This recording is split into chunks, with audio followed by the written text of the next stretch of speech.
first, I guess, came out that we were dating, he was already using Lux White for 13 years. So ako 3 years pa lang ngayon, siya 15 years. 12 years ang lamang niya sa akin.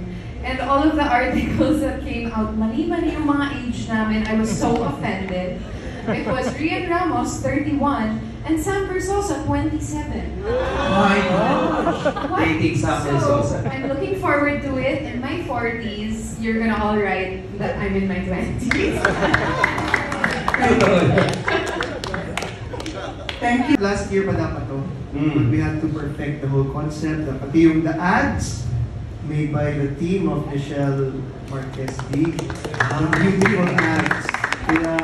You know, we had to wait for the right people, the right time, the right formulation, the right products. Of course, nabanggit ka na yung contract, di ba?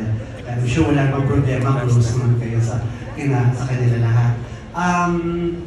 Of course, we're waiting. Ibang contract ang hinihintay namin. Last time we talked to Mayor Sam. Parang hindi question yun para sa akin. Oo, napapag-usapan naman na after the election daw, ay naman din sabay ni Mayor Sam sa campaign at lahat para hindi sabihin parang sinasabay sa kanyang kampanya kung anong plano ninyo. Pero kung ano ang plano ninyo, siguro i-reveal naman ninyo yan soon, di ba? Rian, do you see yourself ilang years from now na isa ka na rin din sa mga nakaupo ng mga executives? Ikaw na pag-usapan na ba ninyo na ikaw na ay pwede na rin mag-handle ng front row? Ang concept nun, Gordy, binyag na. Binyag na nga, oo. At saka may mga ribbon cutting pa siguro ng mga bagong products, di ba?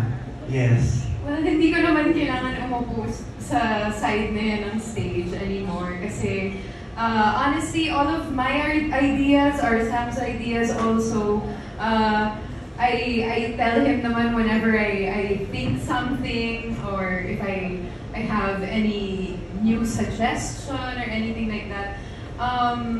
And ayun, I mean, thank you also because he also empowers me to speak my mind and he considers my thoughts also. So, ayun, parang kahit hindi naman na ako maging part ng executives, my mind is theirs also. Nasa na yung kontrata na sinasabi ni Gordy, I'm sure you would thoroughly read the contract. Oh yes. I'm telling you, I read them all.